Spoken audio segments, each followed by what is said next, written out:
Bonjour Christine, merci de ta présence à Toulouse pour le colloque international sur l'agriculture urbaine et la transition écologique. Est-ce que tout d'abord tu peux te présenter voilà, en quelques mots, donc toi, ton parcours, ton établissement, voilà, en quelques minutes. D'accord, bonjour Camille, d'abord je suis ravie d'être à Toulouse.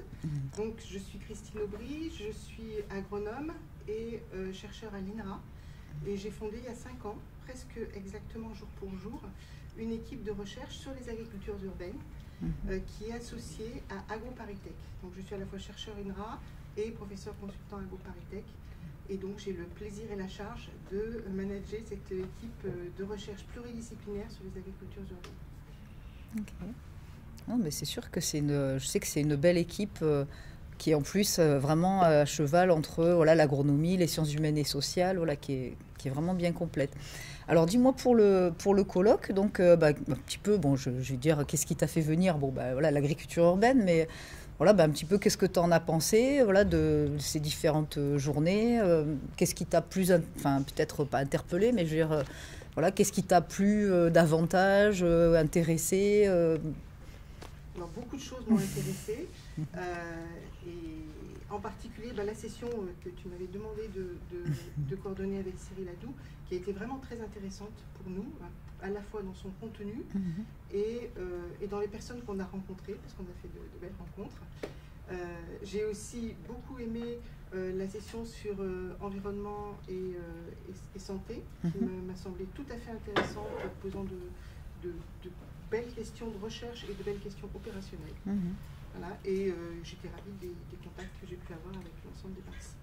Alors c'est vrai que sur la session effectivement que tu as animée sur l'économie circulaire, moi ce qui m'a vraiment, que j'ai trouvé vraiment bien, c'était d'avoir là aussi donc ce mixte entre des personnes qui sont plus sur les projets vraiment d'économie circulaire très concrets, des personnes qui sont plus chimistes et qui du coup vont dire voilà, les cycles biogéochimiques, analyse de cycle de vie, voilà, et donc là aussi voilà, d'avoir vraiment ces différentes spécialités qui convergent et qui mixent, qui mijotent, on va dire, comme ça autour de... Ça, c'est vrai que moi, j'ai trouvé vraiment, vraiment très intéressant.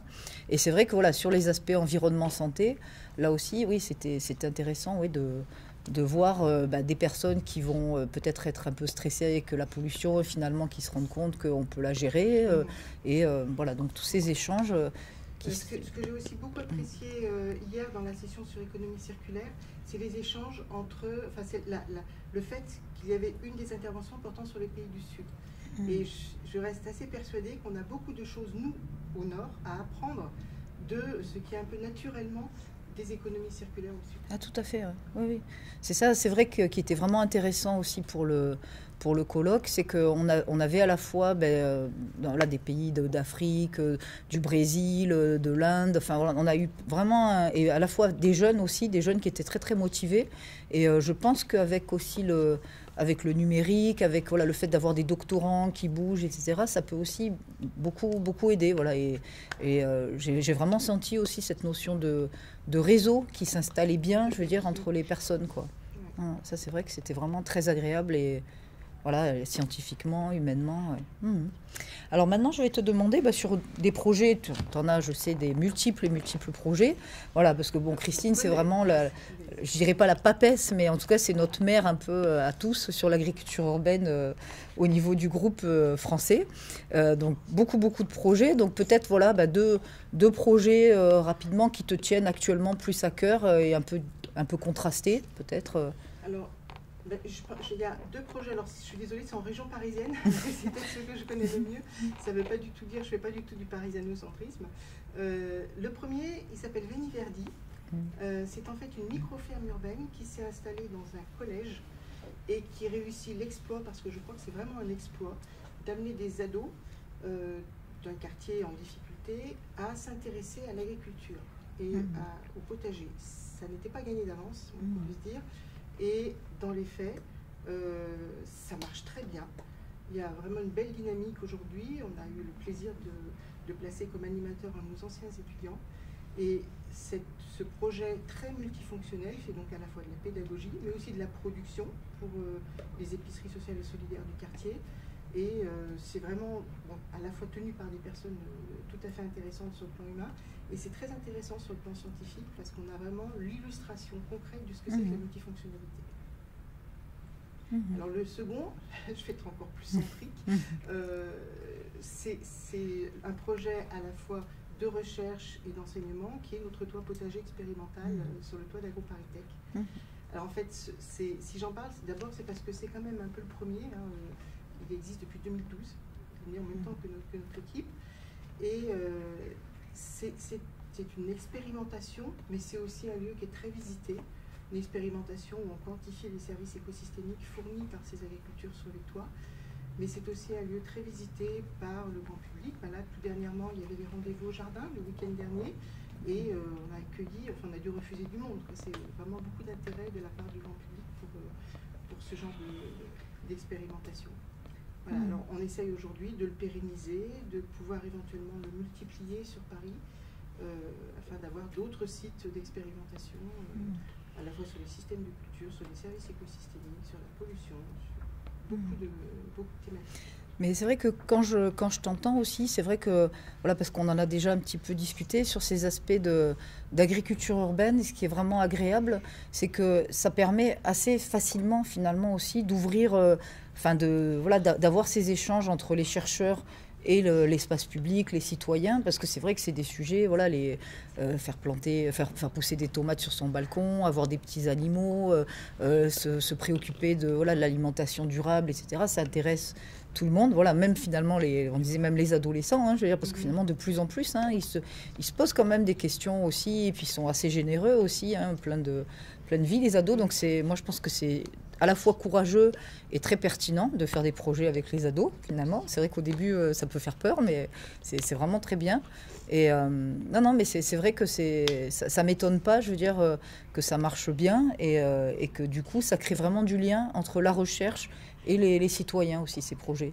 Donc ça nous nourrit et ça nourrit aussi le... On parle beaucoup de sciences participatives, mais c'est vrai que nous, on fait ça un peu au quotidien. Et peut-être une anecdote pour illustrer cet intérêt des ados. Au tout début, l'opération Véniverdi dans les collèges, le fait de participer au potager faisait partie des sanctions qu'on appelle d'inclusion, c'est-à-dire qu'au lieu d'exclure les élèves et les laisser dans la rue, ce qui n'est pas forcément une bonne chose, lorsqu'ils ont fait une bêtise, on les sanctionne par une forme d'inclusion. Une des inclusions, c'était d'aller au potager. Il y en a qui ont tellement aimé ça qu'ils faisaient exprès de faire des bêtises pour se faire envoyer au potager. Donc le principal a changé d'orientation et a dit, bon, maintenant, ça ne va plus être une sanction, ça va être un projet. Et voilà, c'est devenu un projet tout à fait intéressant pour les élèves. Alors, donc maintenant, ma question, c'est autour des grands enjeux, comme ça, donc il y a 2020, mais même plus loin, je veux dire, les générations futures. Donc pour toi, l'agriculture urbaine, par rapport à des enjeux importants pour la planète, pour notre futur, qu'est-ce que tu en penses? À un moment, on disait, c'est un peu anecdotique. Bon, toi, je sais que tu es une convaincue, mais donc est-ce que tu peux nous donner quelques mots comme ça pour convaincre des jeunes scientifiques ou des vieux scientifiques ou des citoyens ou des ados, Alors, je pense que déjà, sur le plan de l'alimentation, c'est sûr que des formes intra-urbaines d'agriculture urbaine ne vont pas forcément à elles seules parvenir demain à nourrir la ville. On n'est pas dans des pays où le fait de faire des fermes verticales et des systèmes extra-productifs, mais sous une forme très, très high-tech, c'est pas quelque chose qui est très accepté pour l'instant dans nos pays. Et probablement, ça ne se développera pas. Donc cette forme intra-urbaine ne sera pas quantitativement très importante. Par contre, la complémentarité avec des formes périurbaines et vraiment une reconquête locale de l'alimentation à produits frais, ça, je pense que c'est vraiment un enjeu pour demain et c'est très attendu par les gens. Ça, c'est un premier enjeu. Le second, c'est toutes les fonctions qui peuvent finalement permettre à l'agriculture de mieux contribuer à la lutte contre le changement climatique, à avoir des effets positifs sur le plan environnemental. Et ça, on a encore beaucoup de travail pour pouvoir boucler les cycles avec les matières organiques urbaines, par exemple, pouvoir valoriser les déchets organiques urbains, pouvoir valoriser les eaux. Il y a encore énormément de travail, mais je pense que ça, c'est des enjeux pour demain. Merci beaucoup. Bon, je vois que là aussi, c'est comme moi, c'est des sujets, on nous branche, on pourrait en parler pendant des heures. Donc, pour finir, est-ce que tu veux rajouter, un peu en parole libre, est-ce que tu veux rajouter, des choses, des informations autour de... Bon, je sais, voilà, tu peux avoir des projets aussi plus artistiques, plus... n'importe, je veux dire, voilà, si tu veux rajouter encore un petit peu... J'ai effectivement un projet qui est un peu un petit rêve et qui, je l'espère, verra le jour, en tout cas avant mon trépas.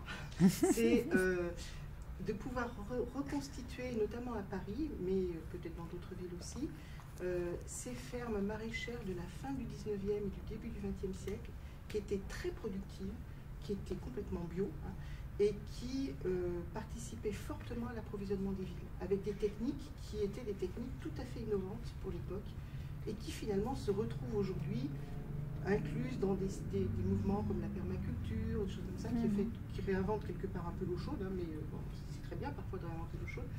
Et du coup, je pense que ça serait intéressant de pouvoir quelque part reconstituer les fermes comme ça. Et voilà, mon rêve, ça serait d'avoir un point expérimental où on puisse, mais aussi ouvert au public, où on puisse à la fois faire reconstituer ces fermes du 19e, puis voir comment ça se traduit au 21e siècle, avec d'autres déchets urbains que les fumiers de chevaux du 19e, parce que ça n'en a plus trop quand même, mais des systèmes de production qui pourraient beaucoup s'inspirer de ces techniques tout à fait innovantes d'alors. Et il y a des projets déjà un peu en cours qui vont vers ça sur Paris ou Alors, on est en train de travailler un petit peu là-dessus avec un monsieur qui est remarquable, qui est un historien, Jean-Michel Roy, et qui a fait tout un travail de thèse d'ailleurs sur le maraîchage de la fin du 19e. Et on espère pouvoir convaincre des communautés de communes, notamment, ou d'agglos, notamment à l'endroit où c'était avant, Aubervilliers, enfin le 9-3 comme on dit maintenant, qui auparavant était vraiment le lieu de production maraîchère de Paris, pouvoir arriver dans ces endroits-là à reconstituer ces... Oui, parce que c'est vrai que ça ferait vraiment un beau projet à la fois agriculture, historique, enfin un peu musée, voilà, mais enfin musée vivant, hein, je veux dire, comme on dit, vraiment intéressant. Alors sur Toulouse, j'entendais hier, donc dans une ville proche de Toulouse, hein, c'est Brax, là, le maire de Brax me disait que justement il y a des projets de permaculture là qui démarrent.